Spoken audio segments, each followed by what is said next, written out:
Qui c'est qui arrive à la maison? Eh ben super.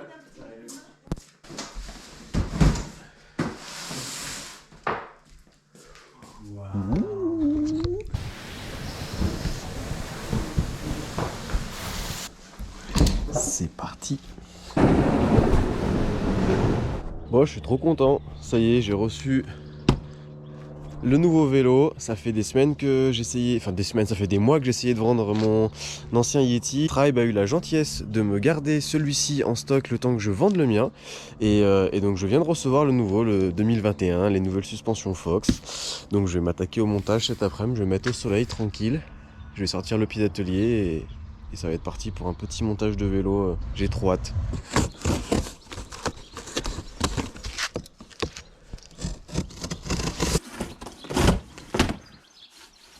En 2021, on reste avec Yeti.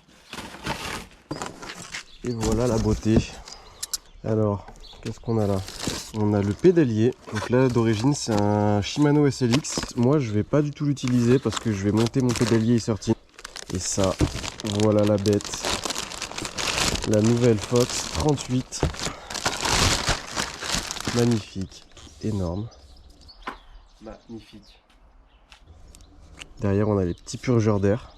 Ça, c'est vraiment classe. Vraiment hâte de voir ce que ça donne en roulant. Alors, d'origine, on a un Assegai à l'avant et un Mignon DHR à l'arrière. Donc ça c'est cool parce que je roule aussi en Maxxis. Bon, par contre ceux-là c'est des Exo Plus. C'est déjà des bons pneus, mais moi en course je roule qu'avec des carcasses DH. Donc ceux-là je vais les garder de côté. Alors ensuite on a quelques cartons. Le guidon c'est pareil, je crois que d'origine c'est un Race Face. Je le monte pas, je vais monter du e-13. J'ai tout préparé là sur la table à côté. Les roues c'est pareil. C'est des DT Suisse M1900 et je vais les garder de côté. Ça c'est le petit garde-boue Fox trop stylé qui va venir parfaitement se visser sur l'arceau de fourche. J'en avais déjà un sur ma 36 avant et Fox en a sorti un nouveau pour la nouvelle géométrie de la fourche parce que l'arceau est un peu différent. Donc voilà, très classe avec les petits logos Fox, là on les voit, c'est super joli. Alors qu'est-ce qu'on a dans ces boîtes? La tige de sel, donc c'est une Fox Transfer en 125 mm de débattement. Alors je vais la monter pour l'instant, mais normalement dans quelques semaines on devrait recevoir les tiges de sel e-13. Là c'est du 125, c'est vraiment trop petit pour moi et c'est ce qui monte sur le taille S. Normalement sur le taille M du Yeti il monte une 150 et la e-13 que j'ai commandée c'est une 170 parce que en fait c'est quand même bon de pouvoir descendre la selle tout en bas quand on est en descente. Mais en tout cas je vais monter ça en attendant, donc petite Fox Transfer en 125 et puis quand j'arrive en descente je suis obligé de desserrer le collier et la baisser à la main parce que sinon elle est encore trop haute. De la gaine et du câble. La potence Race Face. Alors moi je vais pas utiliser la potence, par contre je vais garder l'étoile. Et ça c'est la manette de tige de sel télescopique. Ah, la paire de grips. Bah, les grips Audi c'est des bons grips je pense, mais moi je roule avec des Race Face qui me plaisent vraiment bien, que je roule depuis 3-4 ans. Donc les grips je les garde aussi pour la revente. Et ils fournissent dans le carton un petit peu de préventif, donc là c'est du Stance. Moi je vais pas en avoir besoin tout de suite parce que j'ai déjà mon préventif, c'est du Squirt que j'ai déjà dans mes roues qui sont montées. Mais en fait c'est pas mal parce que là il y a une bonne dose, donc on peut faire les deux pneus d'origine sur le vélo. On a les disques de frein, donc d'origine pareil c'est un montage en Shimano. Moi je vais monter mes freins TRP, je reprends les freins TRP, c'est des freins de folie, donc je vais garder ceux-là de côté, cassette. Donc pareil, ça c'est du Shimano normalement en 12 vitesses, mais moi je reste en SRAM 11 vitesses. J'ai pas changé pour le 12 vitesses, j'ai jamais roulé avec, j'ai déjà essayé mais ça m'a pas plu. Et donc je reste en SRAM avec du 11. Je mets souvent un dérailleur XO1 et j'ai un shifter XX1. J'achète ça sur Pro Bike Shop. Parce qu'en fait c'est un peu moins cher que la transmission 12 vitesses et c'est vraiment fiable, j'ai aucun souci en course. Et vu que ce que j'en cherche c'est la fiabilité avant tout, je préfère utiliser du 11 vitesses. Et comme ça, quand je me prends un rocher et que je dois changer le dérailleur, je pleure pas. Bon, ce qui est cool, c'est que du coup, vu que je garde plein de pièces pour la revente du vélo, quand je vends mon vélo en fin de saison, en général, il est en très bon état, puisque la moitié des pièces, même plus que la moitié des pièces sont neuves. Ça permet de revendre un vélo qui est nickel. Oh, je suis content. Je suis très content. Alors comme vous le voyez, il faut pas être pressé de le monter son vélo. Parce que toutes les pièces sont vendues séparément. Mais ça en fait c'est parce qu'avec avec le team on passe en direct avec Tribe. Mais si vous achetez votre vélo et qu'il est livré en magasin, bah bien sûr les mécanos en magasin vous le montreront. Moi c'est pas le cas, c'est moi le mécano. Donc je m'occupe du montage du vélo. Et vu que je monte la moitié des pièces qui sont pas d'origine, c'est aussi bien comme ça.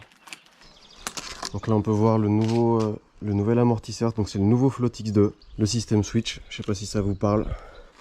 Le système propre à Yeti qui rend le vélo assez incroyable.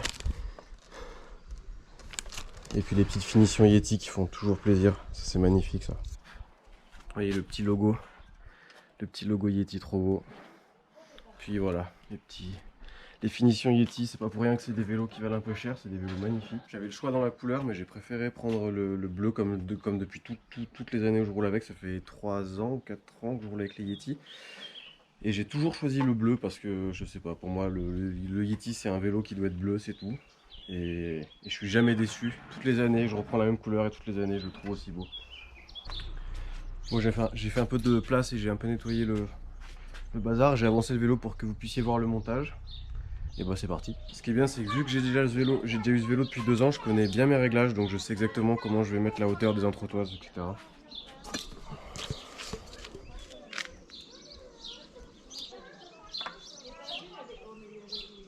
Toujours un peu chiant sur les fourches quand on les a neuves, il faut toujours faire passer cette bague là, la faire claquer ici, sauf que c'est bien rigide, donc il faut trouver des subterfuges. Et j'ai pas l'outil, je sais pas s'il existe un outil spécifique pour faire ça. Bon, en général je prends une petite cale de bois et je tape un petit peu sur chaque rebord tout doucement jusqu'à ce qu'elle arrive en bas. En mettant un petit peu de graisse là, je vais mettre un petit peu de graisse juste là pour que ça glisse bien. Et après c'est fixe et vu que je rachète le même jeu de direction quand l'autre est usé, j'ai pas besoin de changer. En général je change pas cette bague. Après il y a une petite collerette bleue si elle est vraiment bouffée. Je change le bas aussi, mais en général j'ai même pas besoin parce que ça reste en bon état. De toute façon j'en ai un peu plus que ce qu'il en faudrait, mais je nettoierai bien tout ça à la fin. Je renvoie la bague. Hop, et je vais tenter de le faire tout doucement avec un petit tournevis plat comme ça.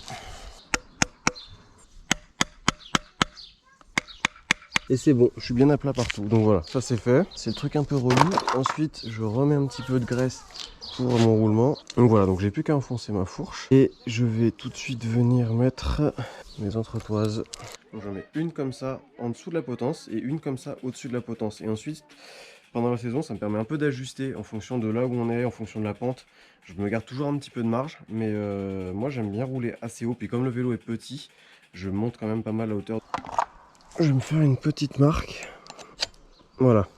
Le coupe-tube de plombier, 6 € chez l'entrepôt du bricolage. Donc il faut bien repérer là où j'avais fait ma marque. Parce que si je me rate là-dedans, là j'ai les boules et je vous parle pas du prix de cette pièce. Donc ensuite quand on a serré, il reste plus qu'à tourner. En fait on vient tout simplement découper le pivot. Et ça fait une découpe super propre. Et voilà. Hop. On entend, ça commence à lâcher. Et voilà. Et un pivot coupé tout droit, super propre. Ensuite il va falloir que je mette mon étoile. Là encore j'ai pas le petit outil que je peux trouver dans les magasins qui fait vraiment bien le job. Mais en étant pas trop mauvais, en tapant plutôt droit sur la vis, en général on arrive à le rentrer correctement. Je vous conseille pas de le faire, mais si vous n'avez pas d'autre choix, moi c'est comme ça que je fais. Je remets la vis comme ça et je vais venir taper. Je vais venir me mettre ici et je vais essayer de taper comme ça en étant vraiment minutieux pour que toutes les ailettes se plient de la même façon et rentrent assez droit dans le pivot. Je la fais rentrer à peu près d'1 centimètre, 1,5 centimètre.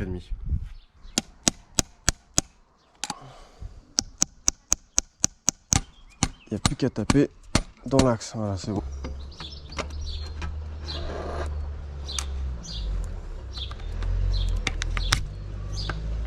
Tac, ça c'est bon. La grosse, le guidon, la petite. Et voilà.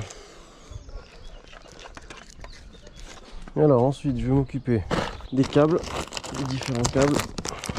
Donc là, je pense qu'il y a assez de longueur pour faire et le dérailleur arrière et la tige de selle.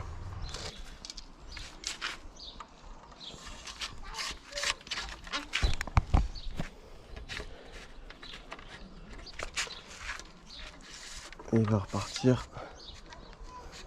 à l'avant. Le passage en interne sur l'Yeti, il est vraiment bien fait. Tout est guidé, donc il y a juste à faire rentrer dans le trou et ça sort au bon endroit. Là, ça va sortir là-haut, par ici. Voilà, et c'est sorti.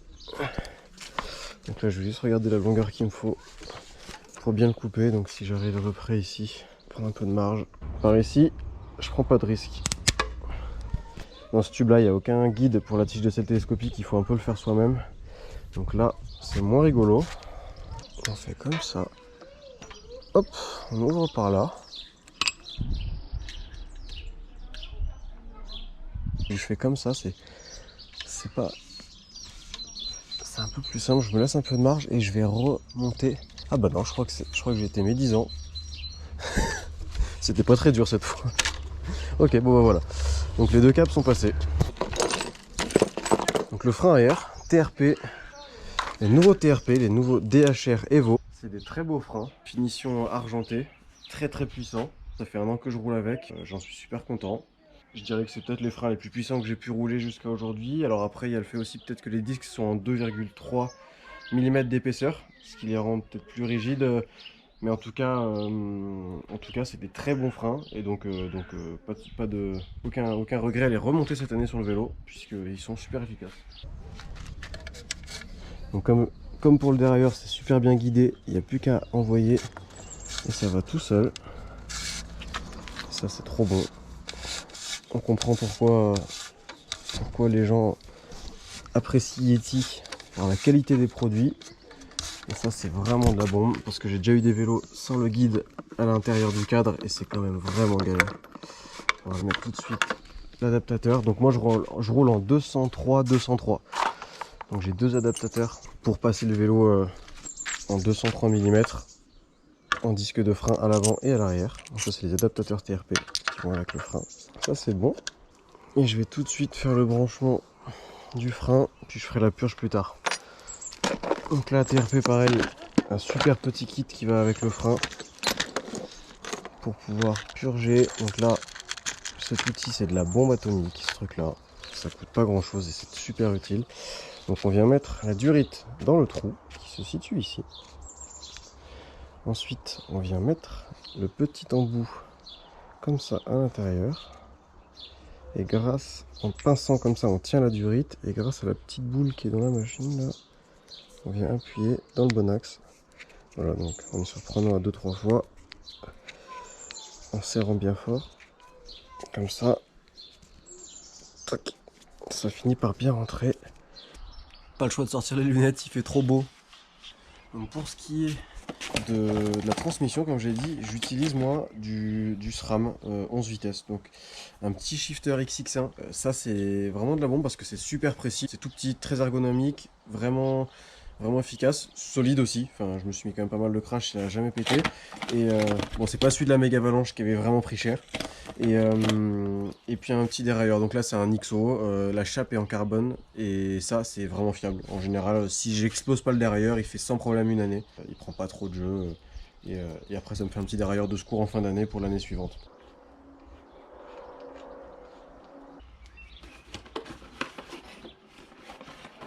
Moi j'utilise, avec l'équipe on est sponsorisé, donc vous l'avez peut-être compris hein, par Paris13 et on a une très belle pièce, mais en tout cas qui me plaît énormément, c'est ce pédalier. Donc c'est le TRS-R.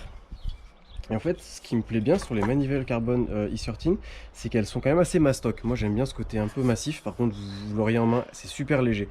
Donc moi je suis assez fan de cette manivelle. C'est costaud, j'en ai jamais cassé, ça fait 3 ans que je roule avec. Et j'en ai jamais cassé pour l'instant. Elles se marquent un peu, parce que voilà, comme toutes les manivelles, quand on pédale, on les marque un peu. Mais par contre, elles sont solides. Et elles sont livrées avec les embouts de manivelle E13 aussi. Donc voilà, hop, le combo, et après ça part. Et donc il faut monter un boîtier spécifique E13 avec. Petit boîtier. Je dois reconnaître que ces boîtiers-là, ils se bouffent assez vite. Mais en fait, quand on les... Enfin, il faut faire attention de bien les graisser. Si on met pas assez de graisse, si on lave très fort au Karcher proche, Ça se bouffe assez vite, mais si on fait attention, ça va encore.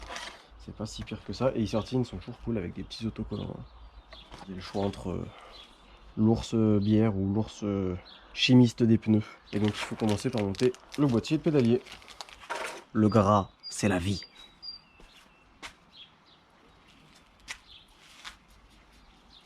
Mais jamais assez de gras. Du gras quoi.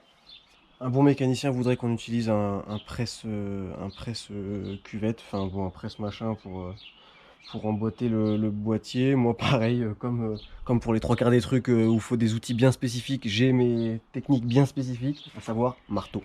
J'utilise celui-là qui est en une espèce de plastique qui n'agresse pas grand chose, donc quand on tape un petit coup à côté, ça fait rien du tout. Et entre les deux roulements de boîtier, il faut mettre cette petite cage qui permet d'éviter d'avoir trop d'eau et trop de boue qui viennent se foutre sur les roulements. Ça permet de les sauver notamment un peu plus longtemps. Voilà, pour le boîtier, on est bon. J'ai mis les deux côtés. Faites bien attention, si on est méticuleux, ça se passe très bien. Méticuleux, j'ai dit. Le boîtier de pédalier, c'est bon. Ensuite, le pédalier. J'hésite à mettre l'entidé d'abord. J'ai toujours besoin, je mets souvent le pédalier en premier pour voir le nombre d'entretoises qu'il me faut pour mettre le... il faut mettre des petites entretoises pour que l'entidé soit parfaitement calé par rapport au plateau et donc juste voir ça avant. Donc là, e-sortines, quand on monte les pédaliers, ils fournissent tous les outils qu'il faut. Donc il y a plusieurs petites cales et il y a surtout cet outil-là qui est important parce que c'est avec ça qu'on monte le plateau. J'ai quelques plateaux, j'ai un peu de 32, un peu de 34. Moi, je roule franchement beaucoup plus en 32 qu'autre chose. J'ai même un 36 pour les DH. Mais donc sinon, un petit 32 avec un offset léger de 8. Et ça fait le job. Voilà, il y a marqué pédale ici, donc ça veut dire qu'on le met comme ça par rapport à la manivelle. Donc ça c'est tout bon. Et ensuite, je viens serrer avec. En fait, là il y a un petit filetage, on se rend pas compte, c'est très très léger. Mais il y a un filetage à cet endroit-là. L'outil vient serrer en fait à ce niveau-là.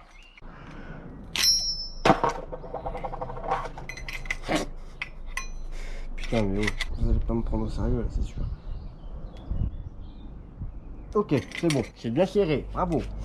Alors, un petit peu de graisse, je vous ai déjà parlé du gras. Un petit peu de graisse sur l'axe de pédalier. Et on y va. Donc Antidé, là j'en ai repris un que j'ai déjà utilisé mais qui est nickel, c'est un e-sortine, modèle Enduro. Donc les modèles DH en fait ils sont fermés complètement, ils ont la roulette en plus en bas, le guide supérieur qui est complet en fait, qui est fermé. Là pour les premiers, là c'est encore une période d'entraînement donc il n'y a pas trop de... C'est pas grave si je déraille et que la chaîne saute, mais de toute façon ça arrive très peu. Mais après quand je suis en course, j'aime bien mettre le DH parce que là j'ai l'esprit libre, je suis sûr à 2000% que ça sortira jamais, même si ça sort quasiment jamais non plus avec ça. Quand on se fait fracasser, quand ça tabasse vraiment, ça peut arriver quand même que ça saute. Alors ça saute jamais vraiment entièrement, mais juste ça se décale, donc c'est un peu chiant. Là en fait le problème c'est que sans entretoise, vu que j'ai le plateau qui est un petit peu décalé, bah ça vient tout de suite frotter contre le bord. Donc là il va falloir que j'aille caler quelques entretoises. Mais ça de toute façon il n'y a pas d'urgence, je pourrais le faire à la fin, donc je le ferai tout à l'heure. Même chose que la roue avant. C'est du e-sortine, cassette e-sortine aussi. Donc ce qui est cool avec les cassettes e-sortine, c'est qu'en 11 vitesses, ils ont quand même des grandes dents. On est sur du 46 dents en haut. Et 46 dents, c'est cool, ça permet de vraiment pas galérer à la montée avec un plateau de 32. Moi, c'est ce que je roule tout le temps. Et ça va bien, et les cassettes sont vraiment pas mal, elles se bouffent pas trop vite, ça saute pas. Ça fonctionne très bien du coup avec du SRAM, avec une transmission SRAM, ça va nickel. Et donc là, les deux roues sont montées en tubeless, et dans chaque roue, le préventif du coup c'est du squirt. C'est du squirt, ça va vraiment bien. Il y a le nouveau squirt, il est avec des petites billes à l'intérieur qui permettent de boucher les trous plus gros, et ça c'est vraiment efficace. J'ai jamais crevé en course au point d'être à plat. J'ai déjà percé, mais à chaque fois ça s'est rebouché, donc c'est que c'est efficace. Donc là en chaîne, j'utilise que du XX1 de chez SRAM parce que ça va très très bien. Ça casse franchement quasiment jamais et ça se bouffe très peu. Donc roue arrière installée, je vais pouvoir mettre ma chaîne. Voilà.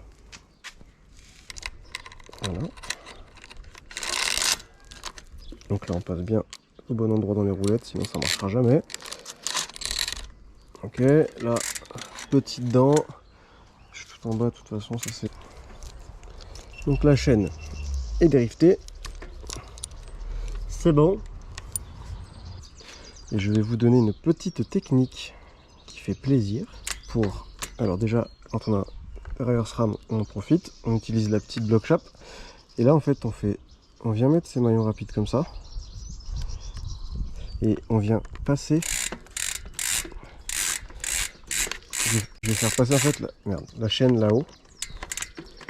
Parce qu'on a tout de suite beaucoup plus de force quand on est en haut pour pouvoir faire claquer les maillons. Donc voilà, donc là je retire ça. Et en fait là je tiens ma roue d'une main, le pédalier de l'autre, et en forçant un peu, tac, voilà, c'est bon. C'est passé. Alors moi en pédale j'utilise ça, des Time, ça fait des années que je roule sur ça, je roulais en Shimano avant et en fait j'avais mal au genou parce que les systèmes SPD sont assez rigides et pour que les pédales ne sautent pas je serrais fort. Et donc maintenant je roule en Time, c'est beaucoup plus souple. Moi ça me plaît vraiment pas mal, d'ailleurs ça vient d'être acheté par SRAM donc je sais pas ce qu'ils vont faire avec ces pédales, mais en tout cas moi j'utilise ça. Donc ça c'est les Special 12 qui ont une plateforme assez large, et les Special 8 qui existent elles sont un peu plus fines et je les utilise pas mal aussi. Les 12 elles prennent un peu plus les impacts, on voit là pas mal de traces d'impact. Les 8 vu qu'elles sont plus petites elles tapent un peu moins, donc les pédales on les monte toujours bien avec du gras parce que sinon ça se soude littéralement à la manivelle. Donc une pédale plus bleu, ça match bien. Avant j'avais aussi des Special 8 orange qui allaient bien avec la fourche orange. Cette année vu que j'ai une fourche noire, ça irait un peu moins.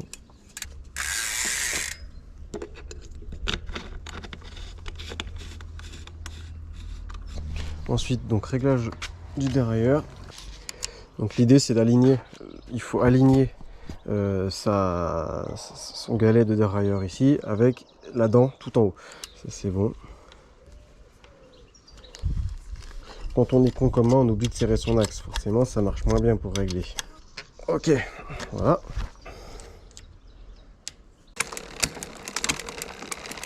Ça monte bien, ça descend bien. Donc voilà, on a bien avancé dans le montage. On a la roue arrière qui est montée, le dérailleur arrière qui est réglé. Donc pédalier est monté, fourche c'est tout bon, roue avant c'est tout bon. Il va juste manquer la selle et puis après les petites finitions. Toutes les petites finitions, purge, découpe des câbles, mais en mettant les petits embouts. Et puis après, ce sera réglage de suspension et feu. Ensuite, au niveau du montage de la selle, normalement, Yeti fournit une selle WTB qui est très bien, de la couleur du vélo. Moi, j'aime bien monter cette petite San Marco, ça fait un moment que je l'ai. C'est une selle de route, moi, elle me va bien, j'ai pas mal aux fesses avec. Elle est très légère, et donc moi, j'ai tendance à monter ça. Souvent, je garde la selle d'origine. Comme ça en plus elle reste neuve et je monte cette petite San Marco, la petite pince coupe câble pour les finitions, c'est toujours bien. Et les deux petits embouts de câble métallique qui étaient fournis du coup pour le dérailleur et pour la commande de tige de selle. La caméra ça fait 2 fois que je la mets au congélateur parce qu'elle chauffe trop. J'étais un peu en train de galérer avec mon anti-dé, mais en gros j'avais 2 cales possibles, j'avais une assez épaisse, une assez fine, et la cale épaisse elle est parfaite, ça me centre parfaitement mon anti-dé. La chaîne elle a le même espace à gauche qu'à droite, donc c'est parfait, c'était pile poil la bonne cale. Donc là j'ai mis une première vis ici, et en fait je vais mettre la deuxième et la troisième, c'est pas compliqué à faire, et l'avantage c'est que vu que l'anti-dé j'ai pu le glisser par le côté, j'ai pas eu besoin de redémonter mon pédalier pour le faire, donc ça c'est pratique. Donc ça y est, l'anti-dé est monté. Je vais maintenant monter le garde-boue avant, qui va venir se mettre comme ça. Voilà, il vient se prendre des points de fixation ici, et il va falloir... Ah, comment ça marche? Il va falloir que je dévisse les purgeurs d'air et que je m'en serve comme d'un support aussi. Alors pour vous montrer un peu plus précisément le système de purgeur d'air, ça c'est un truc, je sais pas si c'est vraiment utile, mais c'est gadget, et moi j'aime bien les gadgets. Donc en fait ça vient ici, donc là on voit au fond derrière dans le trou on voit le plongeur, et donc le petit purgeur d'air il vient se visser là-dedans, et en fait quand on appuie sur ce petit bouton on vient faire une sorte de, je sais pas si on peut le voir, j'arrive pas à le faire, non, mais en gros quand on appuie on vient en fait créer une sorte de lien entre l'extérieur et l'intérieur de la fourche, et donc s'il y a un surplus d'air parce qu'on est je sais pas en altitude ou qu'on a beaucoup roulé, que la fourche a chauffé, c'est fait pour expulser l'air. Ça existe en moto. Je sais pas si c'est utile en vélo franchement parce qu'on a quand même beaucoup moins de contraintes, mais moi je trouve ça vraiment stylé. Et voilà, donc le petit garde-boue est installé, voilà, vraiment stylé, bien intégré à la fourche, ça suit parfaitement les lignes de la fourche. L'arceau de la 36, de la nouvelle 36, il est beaucoup plus rond que l'ancienne qui était assez carré, et donc il fallait un nouveau garde-boue. Donc voilà, garde-boue installé. Je termine de ranger un peu tout mon bordel, j'attends qu'il fasse un peu moins chaud, et puis je vais faire ma purge, faire mes petits réglages, régler un peu les suspensions. Bon, ça sera pas du réglage précis, puisque de toute façon, le mieux pour les régler, c'est de rouler. Je suis trop refait. La 38, même si c'est vraiment pas une énorme différence par rapport à la 36 en termes d'esthétique, j'étais vraiment pressé de l'avoir et là, je l'ai. Donc, je suis trop content. Toujours fan de rouler en Yeti. Je sais que j'ai une chance de folie d'avoir ce sponsor. Merci beaucoup à Tribe, parce que là, avoir un vélo comme ça, c'est un peu un rêve. Et ça fait quelques années que je roule sur des vélos magnifiques. Donc merci forcément à tous les sponsors. E-Certi qui nous équipe le vélo quasiment de A à Z pour toutes les petites pièces. Fox en suspension. Yeti pour les cadres et tout ça en très grande partie grâce à Tribe Sport Group, qui distribue beaucoup de produits très très classe en France. Donc n'hésitez pas à aller sur leur site. Bon voilà, on se retrouve en fin d'après-midi. J'ai un peu rangé la terrasse, c'était un peu trop le bordel. Donc le vélo est quasiment prêt. J'ai plus qu'à régler un peu ma direction. Je vais monter mon porte-bidon. Je vais faire donc ma purge du frein arrière. Je vais vérifier que les deux freins ne frottent pas trop, enfin que les disques ne frottent pas trop sur les étriers de frein.